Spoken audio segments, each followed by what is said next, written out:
आज की जो कहानी है बहुत ही ज्ञानवर्धक कहानी है, तो कहानी को पूरा जरूर सुनिएगा।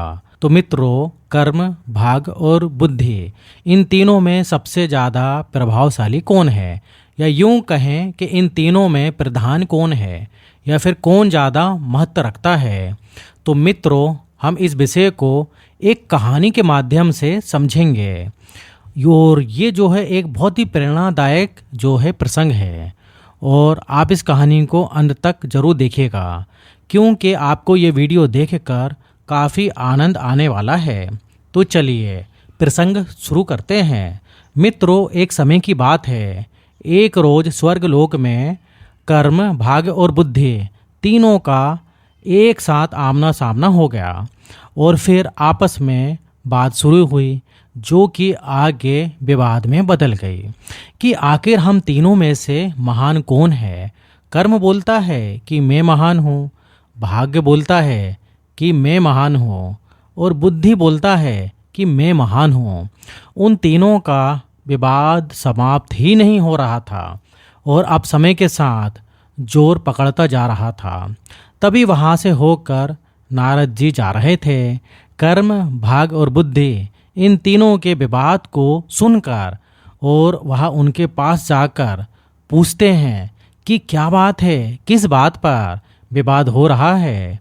तब तीनों कर्म, भाग और बुद्धि कहते हैं कि हे नारद मुनि, आप हमारा निर्णय कीजिए कि आखिर हम तीनों में से कौन महान है।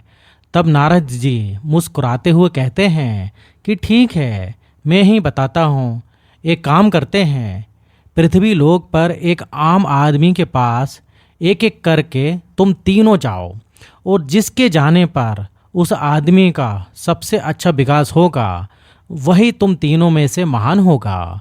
उसके बाद नारद जी वहाँ से चले गए। तब एक साथ कर्म, भाग और बुद्धि तीनों पृथ्वी लोक की ओर चल दिए, और उन्होंने वहाँ एक लकड़हारे को देखा। वो काफ़ी गरीब लग रहा था। वह जंगल में जाकर लकड़ी काटा करता था। उन्हें अपने इस परीक्षा के लिए ये लकड़हारा उचित मनुष्य लगा।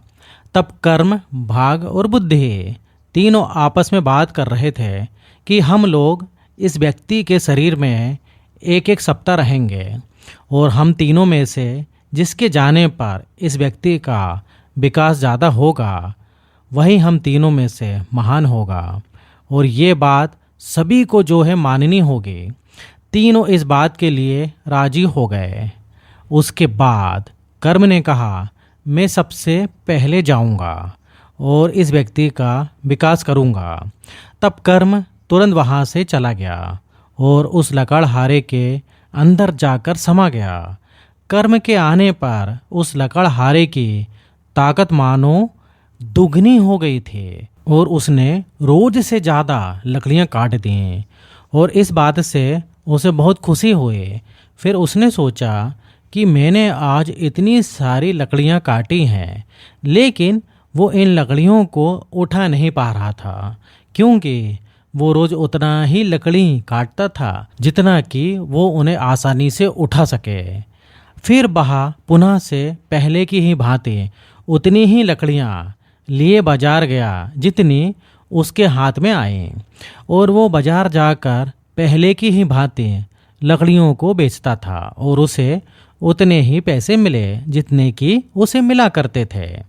इस तरीके से कर्म 7 दिन उसके शरीर के अंदर रहा, और वह 7 दिन इसी प्रकार ज़्यादा से ज़्यादा लकड़ियाँ काटता था, पर हाथ में आने भर की ही लकड़ियाँ वह लकड़हारा बाजार में ले जाकर बेच डालता था। उसके बाद कर्म वापस स्वर्गलोक चला गया। फिर भाग्य की बारी आई। अब भाग्य बोला कि उस लकड़हारे को कर्म अमीर नहीं बना पाया। अब देखो मैं कैसे उसे अमीर बनाता हूँ। अब भाग्य जो है उस लकड़हारे के शरीर के अंदर में समा गया। अब भाग्य ने तुरंत ही उसे जंगल में एक सोने चांदी से भरी पोटली दिला दी, जिससे कि वह एक ही पल में उसका नसीब बदल गया और लकड़हारा अमीर हो गया। अब एकाएक इतने सारे पैसे आने के बाद वो इधर उधर बेफजूल खर्चे करने लगा और दिन भर बस आराम से पड़ा रहता था। पैसा तो आ गया था, पर ज्ञान अर्थात बुद्धि और कर्म तो थी नहीं कि उन पैसों को सही इस्तेमाल में लगा सके, क्योंकि कर्म तो उस लकड़हारे के शरीर से पहले ही निकल चुका था। अब वो बहुत आलसी हो गया था। अब धीरे धीरे करके वह सारा पैसा भी खर्च हो गया और लकड़हारा पहले वाली स्थिति में ही आ पहुंचा था। अब फिर भाग्य का भी समय समाप्त हो गया। तब भाग्य भी वापस स्वर्गलोक चला गया। अब भाग्य स्वर्गलोक जाकर उदास होकर बैठ गया। तब बुद्धि ने कहा कि कर्म, तुम उस व्यक्ति के पास गए और भाग्य भी गया, लेकिन उस व्यक्ति का विकास नहीं हो पाया। अब देखो मैं जाता हूँ और क्या करता हूँ। उसके बाद बुद्धि उस लकड़हारे के मस्तिष्क में प्रवेश कर लेती है। जैसे ही बुद्धि ने उसके मस्तिष्क में प्रवेश किया, वैसे ही उस लकड़हारे को बहुत ही ज़्यादा ज्ञान का आभास हो गया। तब उस लकड़हारे ने कुल्हाड़ी को बहुत ही धारदार बनाया और फिर वह जंगल में लकड़ी काटने गया। तब लकड़हारे ने लकड़ियाँ काटना शुरू किया और बाकी दिनों से थोड़ी ज़्यादा लकड़ियाँ काटी। और लकड़ियाँ काटते समय लकड़ियों के छोटे छोटे टुकड़े जो ज़मीन पर गिर गए थे वो भी उठा लिए और सब लकड़ियों को आपस में बांध दिया और उनकी गठरी बना डाली। कुछ बड़ी लकड़ियों का एक मजबूत ढांचा तैयार किया, जिस पर के वह बांधे हुए लकड़ियों के गठरियों को रखकर उसे खींचता हुआ बाजार ले जा सके। फिर वह सभी लकड़ियों को लेकर बाजार पहुंचा और उन्हें बेच डाला, जिससे उसको उस दिन रोज से ज़्यादा पैसा मिला। तब लकड़हारे ने उन पैसों से एक और कुल्हाड़ी खरीद ली। अगली सुबह फिर लकड़हारा जंगल गया लकड़ियाँ काटने। अब लकड़हारे ने दोनों कुल्हाड़ियों को अच्छी तरीके से धार बना ली और फिर वह लकड़हारा लकड़ियाँ काटने लगा। और फिर लकड़ी काटते काटते एक कुल्हाड़ी की धार कम हो जाती है तो वह दूसरी कुल्हाड़ी का उपयोग कर लेता। इस प्रकार उस लकड़हारे को आज पहले दिन से ही ज़्यादा पैसे मिले। अब लकड़हारा फिर रोज़ ऐसा ही करता गया।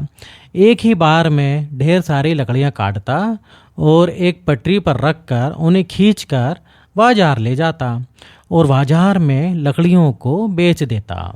इस प्रकार उस लकड़हारे का विकास होने लगा और उसके पास धन भी आने लगा और उस लकड़हारे की गरीबी भी धीरे धीरे करके दूर हो गई। और इस प्रकार वह लकड़हारा एक सप्ताह में थोड़ा पैसे वाला बन गया और पहले से उसकी गरीबी अमीरी के तरफ चल दी। फिर बुद्धि का एक सप्ताह का समय खत्म हो गया। फिर बुद्धि वापस स्वर्गलोक पहुंच गई। फिर कर्म, भाग और बुद्धि तीनों स्वर्ग में बात करने लगे। फिर उसी समय वहाँ इन तीनों का फैसला करने नारद जी उपस्थित हुए। नारद मुनि ने उन तीनों से पूछा कि पृथ्वी लोक पर तुम तीनों गए थे। फिर तीनों ने उन्हें सारी बातें बताई।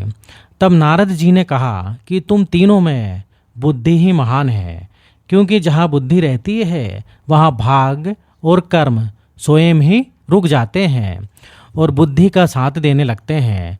तो मित्रों, अगर मनुष्य जीवन में सफलता हासिल करनी है तो तीनों कर्म, भाग और बुद्धि का होना जरूरी है। अगर इन तीनों में से एक भी नहीं रहा तो सफलता में रुकावट पैदा हो जाएगी। जैसे कि इंसान के पास तीनों हैं, कर्म, बुद्धि और भाग, तब वह अपनी बुद्धि का इस्तेमाल करके सही तरीके से कर्म करके अग्रसर होता जाएगा सफलता की ओर, जहाँ पर उसका भाग्य भी साथ देगा, उसे सफल होने में उसकी मदद करेगा। अर्थात निसंदेह तीनों का एक साथ किसी भी मनुष्य में होना अति आवश्यक है, जो कि उसके जीवन को सार्थक बनाता है। मित्रों, उम्मीद है आपको ये प्रसंग पसंद आया होगा।